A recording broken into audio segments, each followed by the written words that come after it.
Welcome back to another episode of The Lucky Girls. My name is Marisha. I'm Thais. And we are The Lucky Girls.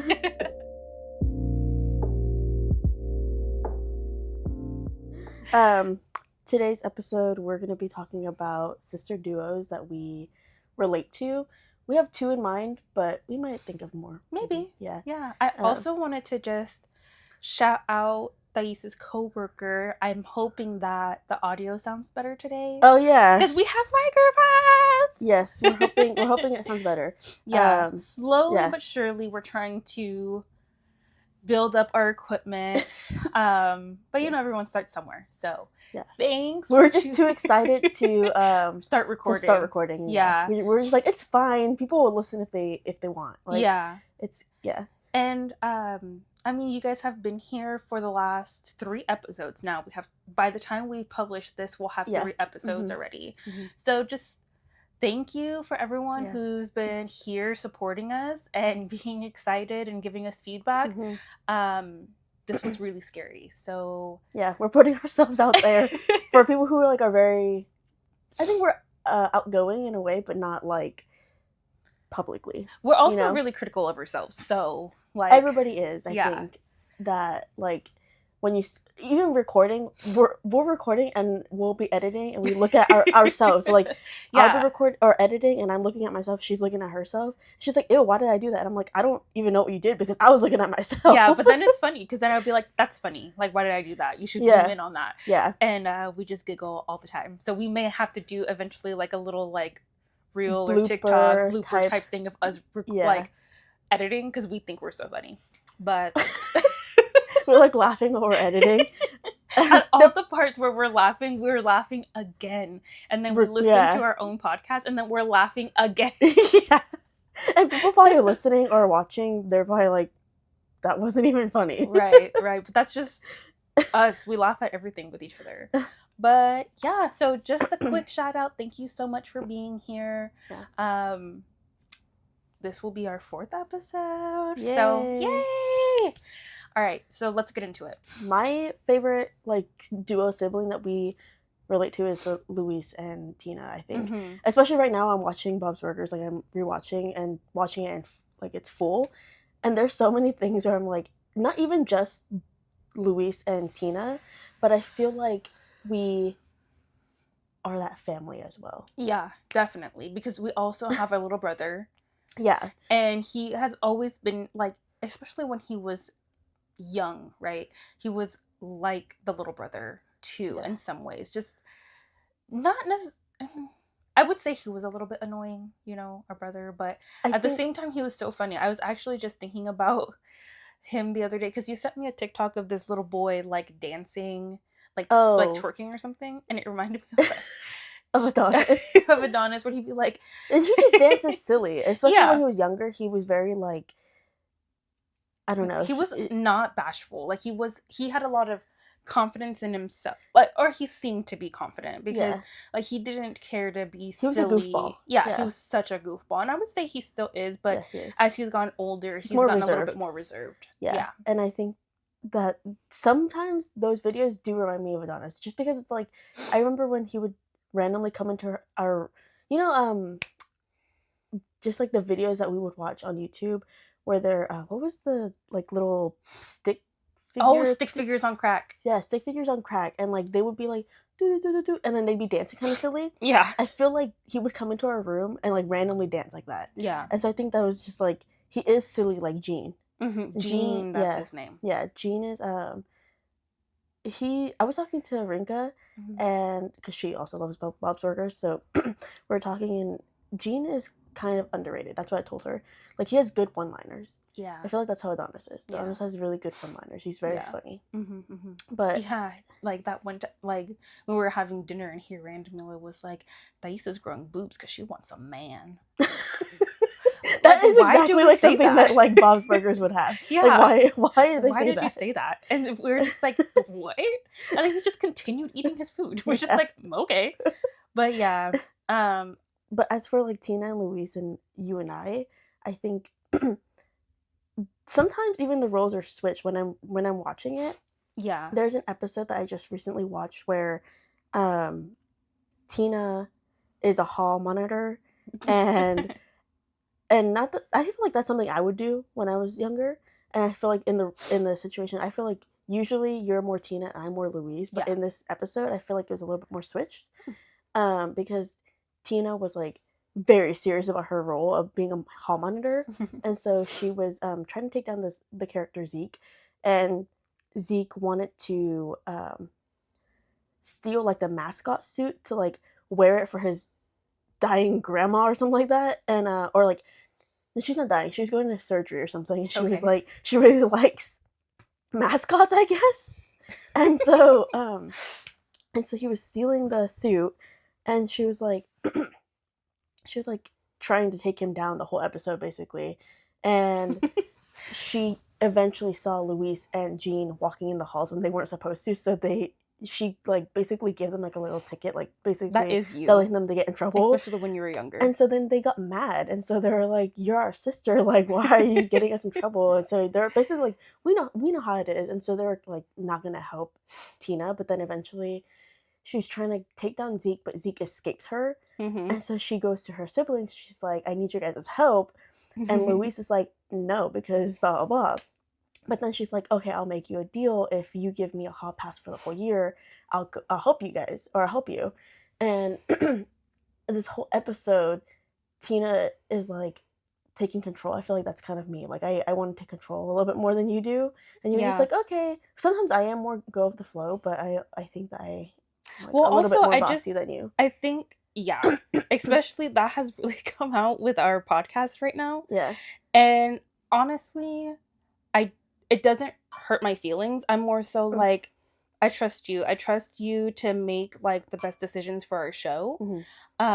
Which is, I'm like, I just want our show to be good. Yeah. And with the imaging and the sound and the way that it's edited, and that's why like I think I'm a little hesitant into editing the whole episodes by myself, because I'm like, I'm so used to you taking over and you doing it the way that I'm scared that you're not going to like what I like or how I did it. Yeah. So for context, people, because we edit at her house, so I have to go over to her house, and so she is there when I edit. Yeah. So we'll still be making like decisions together, but yeah, like sometimes it's just like out of my way to go to your house. So it's like if you're there, you can just do it yourself. But I understand like this. You're just like, well, what if I do it wrong? But we don't make many cuts. No. Anymore. Like we're trying to like make less cuts. Yeah. So for the most part, I feel like you could just do it. Yeah, and I think that once we get again our equipment, I think that the laptop's gonna help a lot. Yeah. Because like let's say I can edit and then I'll give it to you like at work or whatever, and then you can just watch it and be like, yeah, this is good, or make your little edits here and there. But yeah, so I agree. I've watched Bob's Burger here and there, and I do resonate a lot more with Tina. But I'm also like their mom a lot. I was telling Rinka, I was like, Lynn is Marisha, like, or Marisha is Lynn. Yeah. Because she is so like go with the flow, hip type mom. And I feel like that's just you as like I guess as a mom as well, but your kids are young, so it's kind of like we don't really know. But for like us, that's how you are when you talk to us. Because especially when I'm like slay. Period.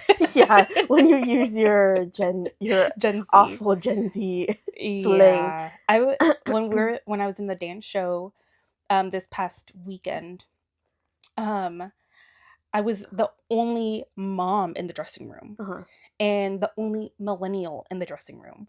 And so the girls started talking about like millennials this and that, they're so cringe, this and this and that.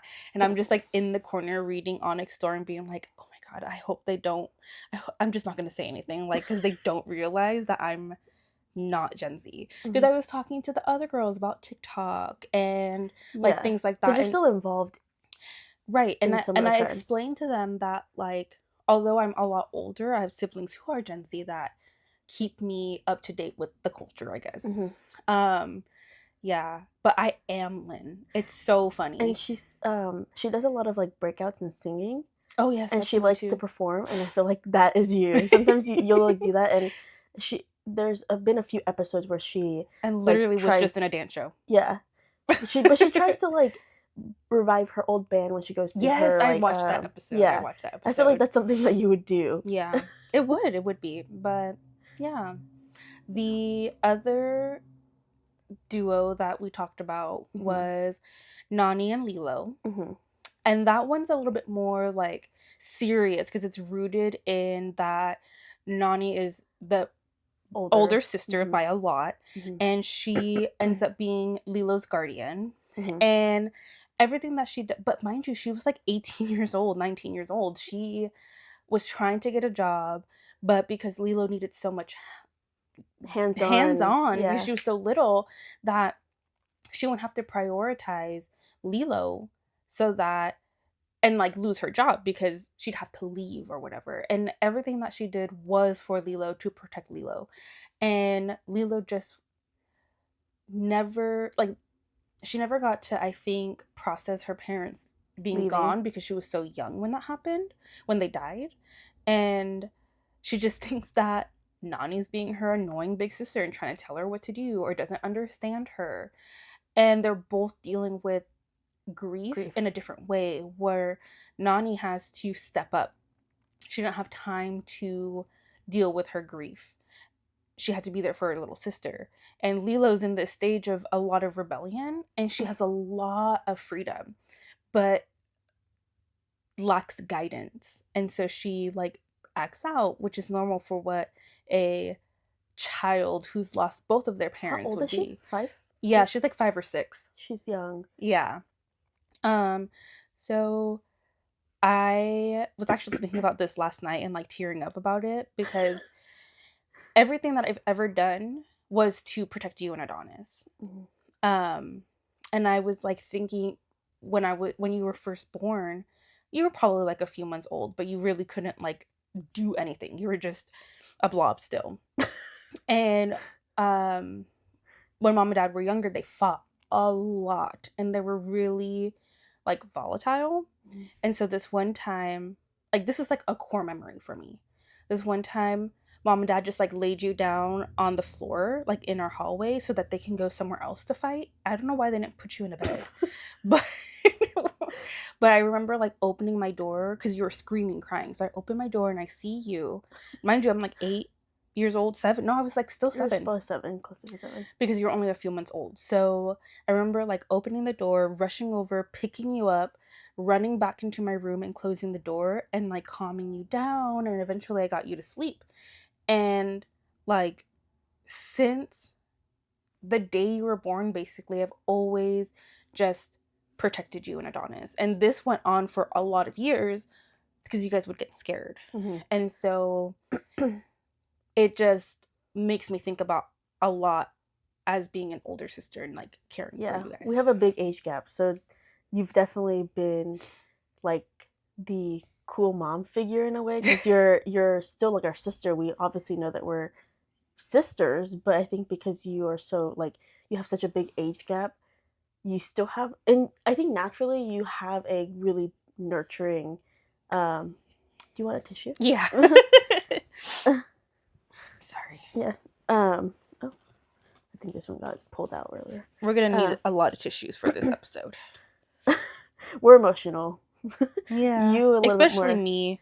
I think I've gotten more emotional as I've gotten older, and less afraid to cry. But now that I'm on mood stabilizers, I don't cry nearly as much, which is nice. But I also miss it because I used to love crying. I think crying is so relieving.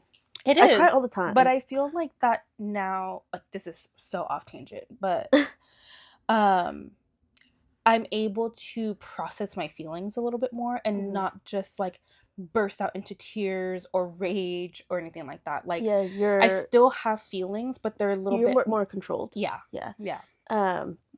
So anyway, you're saying I'm naturally nurturing? Yeah, you're just naturally nurturing. I think that you're meant to be like a mom. And yeah, I not even just that growing up, because you definitely were like the protector. You would, whenever we had like mom and dad fighting or whatever, you'd always tell us like, come in. And I remember being like a crybaby when my mom and dad fought. Like, I would cry. I don't know if Adonis. I don't remember how Adonis would react. He would cry too. Like, yeah. I don't know what it was. I just don't like yelling. So like I think it's just a trigger, and that like it would make me cry. So you would always be like, come into my room, but I feel like I always like rushed you guys into my room. Like as soon as I heard the first like yell, I would go to your room, pick Adonis up, and like push you guys in and close my door and turn the TV up so loud, so that we couldn't hear anything else. But not just that, because even in Lilo and Stitch, like Nani, obviously they didn't have parents, so like they didn't deal with stuff like that together, I guess, because, well, I don't know.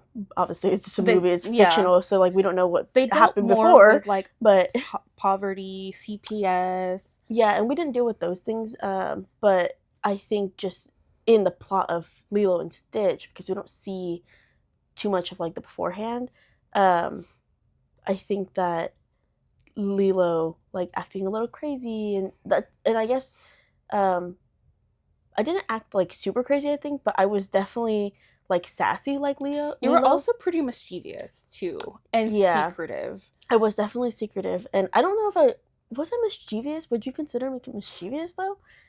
Because I feel like mischievous is like you like purposely like Loki, like he loves playing games on people. Yeah, I don't know. Yeah, if that's how Atreus is, but he's so mischievous. Well, and I want Atreus, and that's your fault. I know, I messed up. But you were definitely secretive, and like I didn't care what you were doing. I just didn't want you to get caught. In trouble, yeah. And I didn't really. Well, I did do stuff that I wasn't supposed to, I guess, but it's just like. I don't know. Yeah, just chill out, Mom. Chill out, Dad. Well, it's mostly Mom, because Mom also like wanted to. Like, she just didn't want anything bad to happen to us. Yeah. And by the time you guys had smartphones, I didn't. Yes. It was easier for her to keep up with like what I was doing on social media. The times were different. Yeah, and so by the time you guys were adolescent, she didn't have like the energy to be looking at your phone all the time to see what you guys are doing. Yeah. So when she did find things out, I think it was more like she felt guilty that she wasn't more involved in your internet safety. I don't know what it was, but I think it's just natural mom instinct of like protecting your kids. Cause that too. I feel like even if like Artemis, she's 5, so it's like she's 6 now. Oh, 6! Oh my god. Yeah. She's 6, and so I feel like because social media is so involved, like she has her tablet, and so she doesn't like interact with people like that way, but she's so already on social media, whereas even when I was 5, I wasn't really on like a tablet like that, right? So it was still different, and so even when she gets older, it might evolve, and you probably will be crazy mom looking into her stuff, not looking into her stuff, but just like being really like vigilant. Protective and vigilant about those things, which when people say like as you get older you understand why your parents did certain things, so like I don't hold that over mom's head, because like I know that her intention was just to protect me, and to make sure that I was safe. And like people are freaking crazy on the internet. And at the time you don't think about it, you don't think that it could happen to you. Even as an adult, like people get catfished now. I'm like, I know, and there's like a whole show about it still. It's ridiculous. Does it still run? Yeah. Oh, I didn't know that. I think I don't know if they're doing it right now, because Cammie, the co-host that after Max, she has resigned and moved on to other projects, and Neve like broke his back. Oh. Yeah. So for some reason I thought he had a kid. He has 2 now. Oh, okay. But they still do. They're like a little older. They're close to Artemis and Atreus' age now. Oh, okay. Oh, it's been a long time. Catfish. I stopped watching that. It's like we're all over the place in this episode today. Yeah, so we're not very organized right now, but let's go ahead and talk about like more, I guess, specific details of Louise and Tina. Yeah, Louise and Tina. I think based off personality, like Louise is. When you said mischievous, I thought about it, and I'm thinking Louise is mischievous, because she is very. She's always scheming. She's scheming, yeah, and she's like sneaky in a way where she knows what she's doing. She's like, I know how to get somebody to like let me do this, or like a little manipulative, I guess. Yeah, and I don't necessarily think I'm that way, but there's like like when grandma would borrow money from me when I was like really Oh my young, gosh. and I'd be like, I would charge her like interest. Like And- 100% interest too. yeah, I'd be like, you give me like all this money. I give her like $1, or she would ask me for a change, and it's still like ask her for interest. And she And just give she it would to give it to you. me. I mean, she's freaking a grandma, so Yeah. that's just, I feel like that happens. She would just laugh and just be like, okay. Yeah, she doesn't understand. But I feel like that's something like Louis would do. Yeah. And Tina's just awkward. Tina boy is awkward, crazy. and sometimes I do resonate with Tina because I'm like, yeah, I can kind of be that way too, a little awkward, like not understand social cues, or like it just like goes over, like the joke goes over my head. And I'm like, Yeah. what? But we're also really similar in that way too sometimes. Yeah, more so me. Yeah. Because I just take everything so literal. Like, if you tell me something, I'm gonna believe you. Yeah. And like sarcasm took me a long time to understand. Mm-hmm. And when people were joking with me, I had to like learn that I was told that I was gullible like all my life. And I was like, why do you keep telling me things that aren't true then? Like, just tell me what you mean. It's funny when people are gullible because you can easily like play with them and play like, with them or with lie them. with them. But I don't think that big things should be a joke. Right. But like when Dad told me that him and Mom were pregnant and they weren't sure yet. So then when she got her period, they told me that they weren't pregnant. And I don't remember, but Mom said that I lost it. And then was it before me? Or after? Yeah, they were trying for you. Oh, okay. And the following month they did get pregnant, and I said, nope, I don't believe you. We're going to the doctor. The doctor's going to show me the baby. Oh, I think you did tell me about this recently. Yeah. Because I was like, it was in a podcast. No, it wasn't in a podcast. No. It might have been a scrapped one. Yeah. The episode we couldn't fix, but yeah. And so now I do kind of have like trust issues. Like when Patrick tells me something. Fault. Yeah, like Patrick will tell me something, and I'm like, I don't believe you. And he's like laughing. He's like, I'm telling you the truth. And I was like, but you mess with me so much, I don't believe you. Patrick is a jokester too. Yeah. But I feel like Patrick knows the line and when to like say it's the truth. Right. Whereas Dad doesn't know the line. Or he forgets to tell you that it was Yeah. Because he'll like play like there's this thing where one day I walked into my room and there's like a tiny little troll. Yes, I remember that. I was like, who put this in here? But sometimes like Mom will buy me stuff and she'll like leave it on my bed or my dresser or something.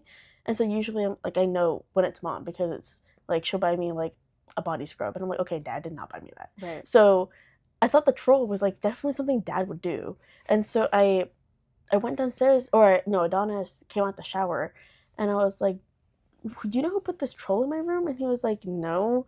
So because I was like, maybe Adonis put it because he works with kids. So I was like, maybe he like had an extra troll, or like if somebody gave him a troll, he gave it to me. And then he was like, no. So well, wonder if you have one because it was just like on my desk. Yeah. And we went downstairs and we looked, and there was another one, and it was with blue hair. Mine was pink, and to this day we have no idea who it was. And I am like very suspicious of Dad because who else would it be? Mom texted me and was like, do you have a troll at your desk at work? Yeah. And I was like, no, I didn't get a troll. I was so salty.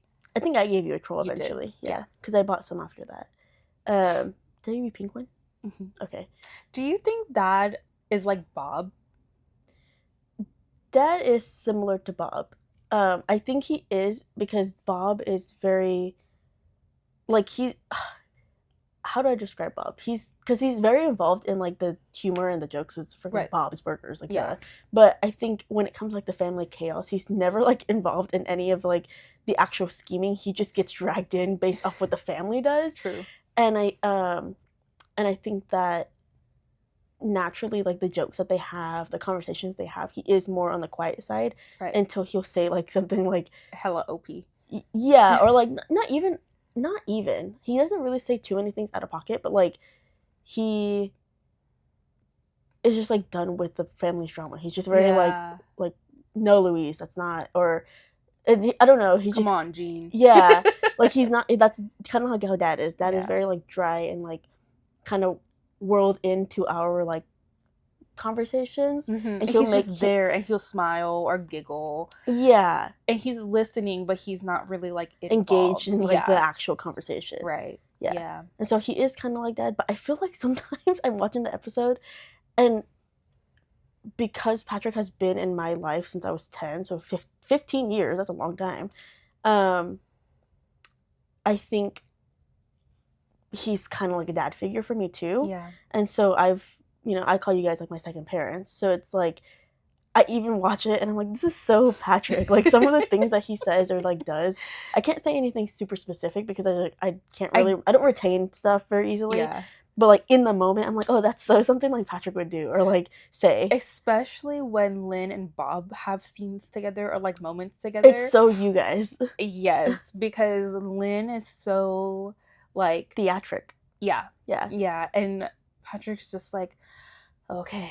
Yeah. I guess this is what we're doing now. He pretends that he doesn't enjoy it, but he does. He does. That's like 50% of you. He has to like it. That's true. I guess that brings up like another point. I guess like moving into sorry. I want to say that you also mentioned while we talked about it offline that Louise is like protective of her family too. Yes. Though. So even though she's like mischievous and kind of sneaky, she is very protective of her family. There's been a couple scenes too where Louise is scheming and Tina's in the middle of it, and there's like a bully, and then Louise will like, because Louise will like kind of make comments about Tina where she's like, in the first few episodes she calls Tina autistic, and like I call you autistic, so it's like we'll joke about that. I probably am. I think I am. Probably. Yeah. Self-diagnosis is valid. But I think that like things like that where I'll joke with you, but if somebody else that like I know doesn't really know you that well or don't have the relationship that I like, if Rinka called you autistic, I'd be like, okay, whatever, because they're best friends. But if it's like somebody I don't really know their relationship to you, I'd be like, who are you calling autistic? Like, why are you just gonna say that? Like, I know you and I know why you might be, but do they? Yeah. So I'm a little bit more protective in that way, but Louise is like that too. You also have been my voice sometimes. Because like I can be confrontational on the behalf of somebody else, but when it's my turn to have to like stand up for myself, I'm very much like, I'm just not going to. I'm just gonna walk away. I'm not gonna deal with it. It's not worth it. It's not worth it. But I have a really good example of like one time I was trying to study and Mom was really new to Instagram and she loved showing me pictures of animals or videos of animals. And so I would be doing my studying and she'd call me over, and one time you're like, Mom, she's studying. Just save it or send it to her. She'll look at it later. And Mom was like, oh, I'm sorry. And then another time I'd try to like watch a show, but Mom wanted to hang out with me. And so I'd be out in the living room just being there, but trying to watch a show on my phone with headphones. And she'd be talking to me. And you were like, she's listening to her show. Leave her alone. And Mom was like, well, I didn't know. And you're like, she has headphones on. I think actually in the last episode, the pet peeves episode, I think that was one of my pet peeves of having headphones in, people talking to you. Yeah. I don't know. Did I talk about that? I don't remember. That was the first episode that we edited, so I don't remember really what we talked about. I guess we'll find out next week when we watch it. Yeah. But that is one of my biggest pet peeves because like what, you have headphones in, but I just took it off and would just you would just video. Deal with it. Yeah. But for me, I'm I guess aware, so I'm just like, leave them alone, or like I'll say something, but I think that you're also that way with me because I'm non-confrontational and I don't really like bothering very much with conflict or things where it's like I don't know, I don't really your like work stuff. Yeah. I've gotten more confrontational and stand up for myself a little bit more as I've gotten older and just like experienced different things. But definitely as a kid, like you were definitely the person I'd be like, where... go get your damn headband back. Oh, Remember when that girl yeah. stole your headband? And she was like, no, I bought this. And you're like, I lost that last week in PE. Yeah. I knew it was mine, but you and Adonis both, because Adonis is also kind of more like confrontational, I guess, compared to me. He's like a level 10. I'm a level 5, and you're a level 0 when it comes to confrontation, especially when we were kids. Yeah.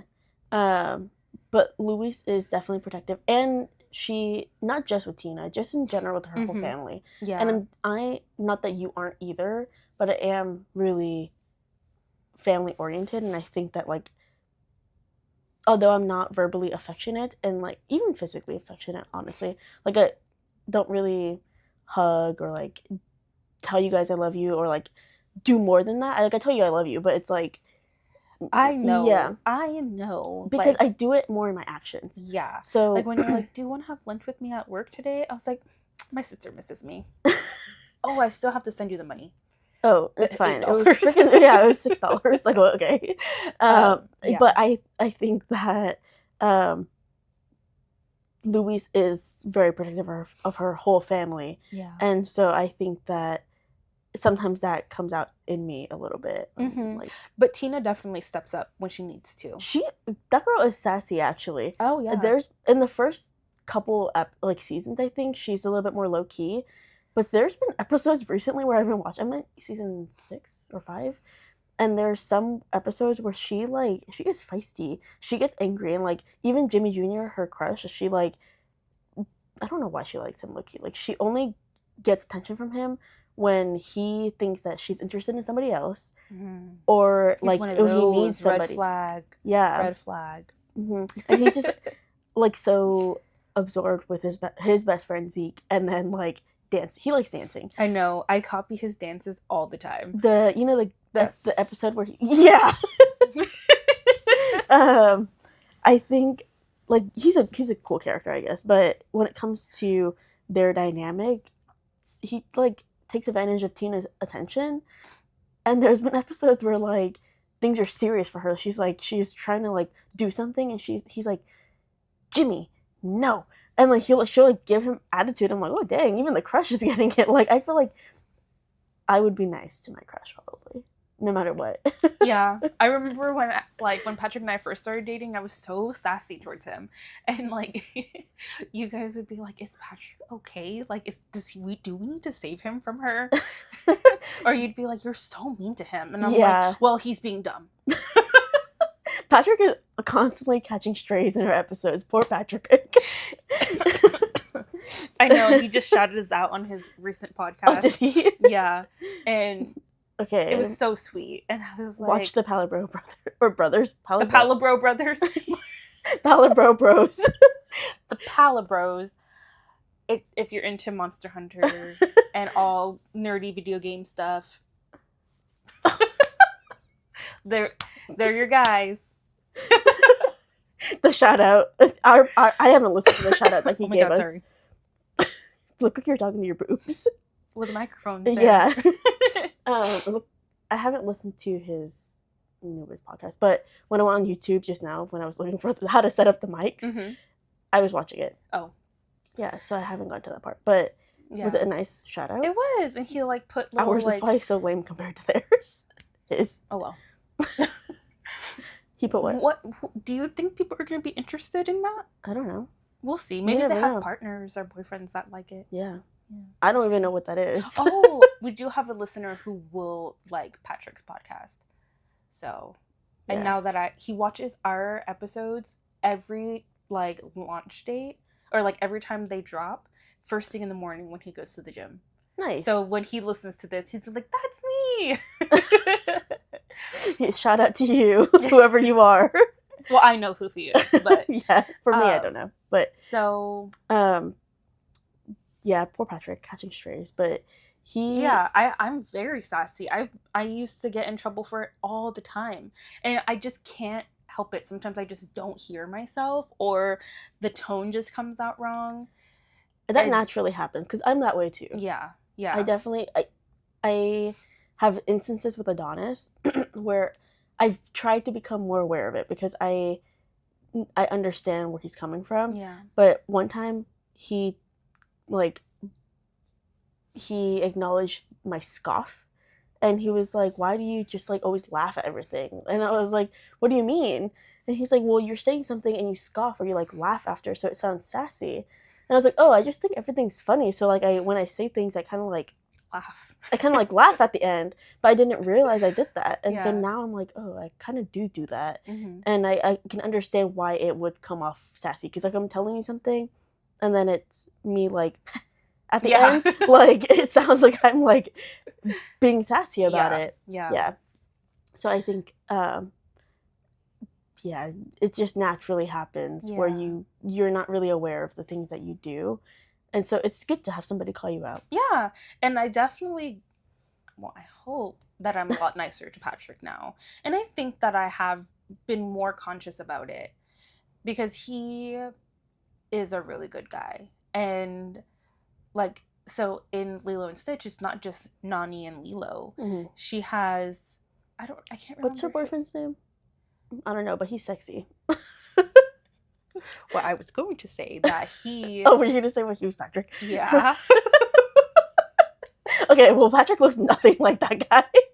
But in personality, I guess. I haven't watched Lilo and Stitch in a long time. Well, I was just... He was just always so supportive of Nani. Yeah.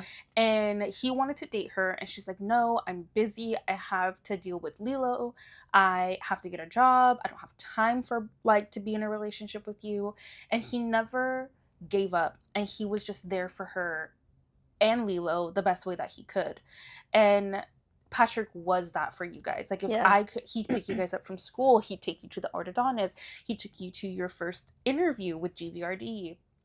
Like, he's always stepped up, and he kind of like inherited siblings when it came to me.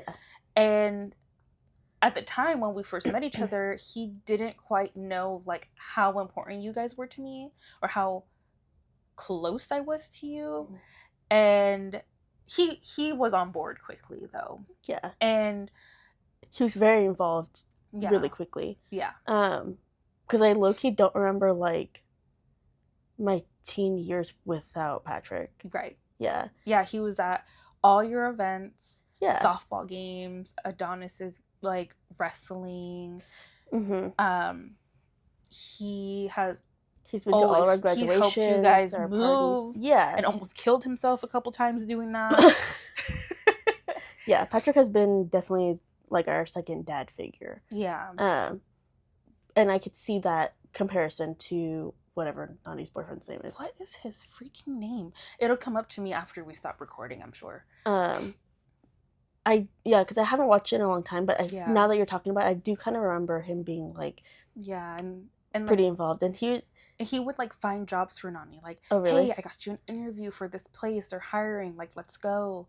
I need to watch that movie. And one of my favorite scenes, which I'm sure is a lot of people's favorite scene, is when Nani and Lilo were just having a very bad day. Nani wasn't getting any jobs she was applying for, and Lilo was trying to teach Stitch how to be good, and Stitch just kept messing up. And so Nani's not boyfriend was like, come on, let's just go like end our day at the beach. And he just made them feel better and just like helped them feel good, and at the end of their really bad day, and was like, it'll work out, we'll figure it out tomorrow. And I very much think that Patrick can be that for us sometimes. He like brings you down from whatever you're feeling. Not down or up, I guess, but I mean like calms you down is what I meant. And there's the scene in Lilo and Stitch where I don't know what's happening, but Lilo's like yelling at Nani. I think she's trying, like she like locked Nani out of the house, right? When the social worker was trying to come and do like a check. And I go to your room. I'm already in my room. Sorry. I feel like that's something that I would say, or like we would bicker like that, or like I would be that kind of like annoying little sister where I'm like being really stubborn and don't want to do what the older sister's telling me to do. Yeah. Even though what you're telling me to do is probably for like the best or like just in your best interest. Yeah. And I'm like, no, I don't want to. I feel like I was sometimes like that. But we shared a room. Mm-hmm. Did I ever lock you out? No. Oh. No. We didn't really close the door. Well, no. Yeah. Yeah. I do miss sharing a room. And sometimes. Yeah. Because sharing a room, how old were you when we first started sharing a room? I think I was like 8 or 9. No, because we shared a room when we moved to Benicia at the apartments. So you were 3. And I was like 9. Yeah. I guess I don't really count that because I don't really remember it. That's true. But when we were like older, where we like actually had conversations in our rooms. Yeah, it was about you were about 9 because I was 15 when we moved first to Wilshire, and then, or when we moved to Benicia in this like apartment across from Robert Semple. Oh yeah. Yeah, and but that was still like 8 or 9. Yeah. So. And I was like 15. We used to have like, just certain. I don't know because I think you were. Although you were older, I feel like we still have always been close. So we would talk all the time or like do stuff together. Yeah. But I understand not wanting to share a room when you're like 15. I think I didn't really care.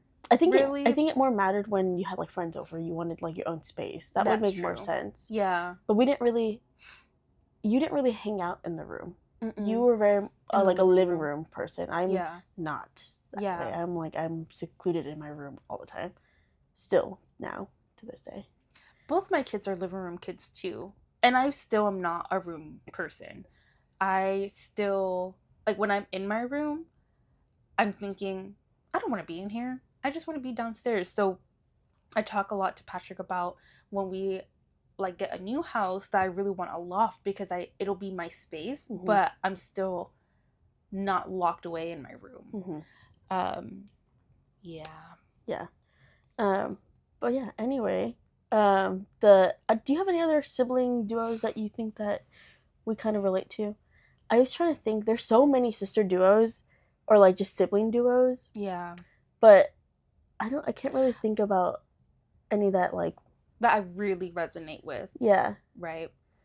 Maybe like certain instances where I'm like, oh, that, like, sure. Yeah. But I think the way the big age gap between Nani and Lilo is like a really big like one. DJ and Stephanie from Full House. Oh yeah. Yeah.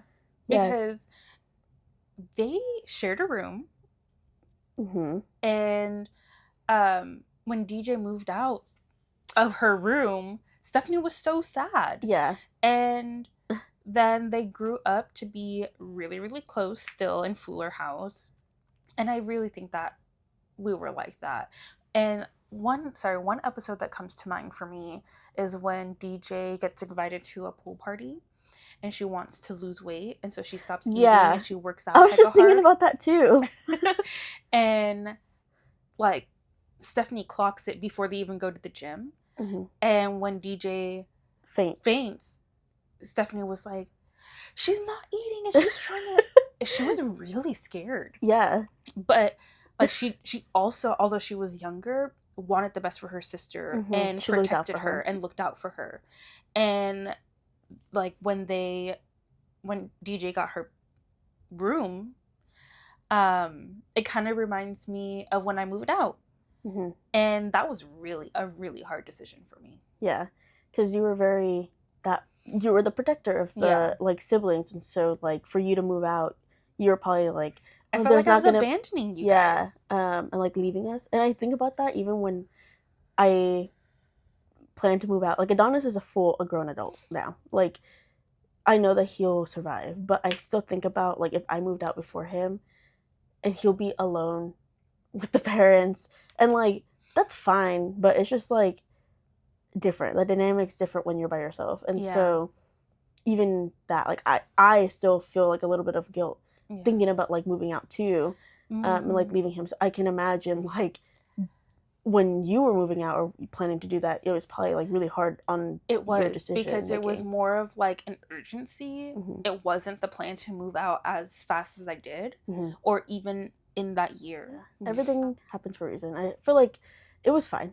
Yeah, you guys- we turned out fine. Yeah. We're still Fine. like But other sister duos, I think that's pretty much like Yeah. it. Mhm. Yeah.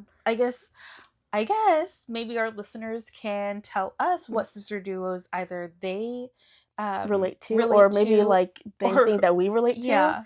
But I also don't really. I feel like I don't watch movies or like are involved in like, well, maybe even like in real life.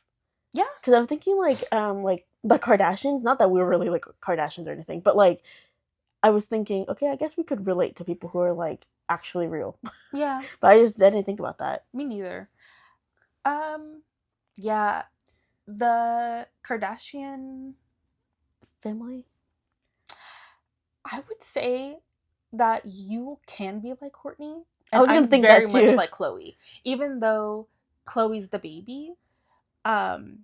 She's also a Cancer. She's very protective of her family. I think you can be like her too sometimes because she's the voice of reason. Mm-hmm. Like she's always the person to mediate the family drama. Mm-hmm. Yeah. Yeah, sometimes I don't like or that. I think we maybe could be like Khloe and Kylie because their age gap and they're half siblings. That's true. But they don't tell each other. I think I am kind of like Kylie. Yeah. I'm because I feel like, well, she's also a Leo. Period. Yeah. I was gonna say something, but I don't remember what I was gonna say. Sorry. It's okay. It wasn't important. No, maybe it'll come to you later. Later, yeah. Anyway, so let us know what sister duos that you guys relate to. Yeah, or if you think we might relate to. Yeah, we'll check it out. Please subscribe, follow, comment, share. We really want to grow our community, and we're nothing without you guys. So we just really need the support, and we're happy and thankful for those who do show up for us every week. But we will see you next time. Bye. That episode was messy, and we made a whole thing for it.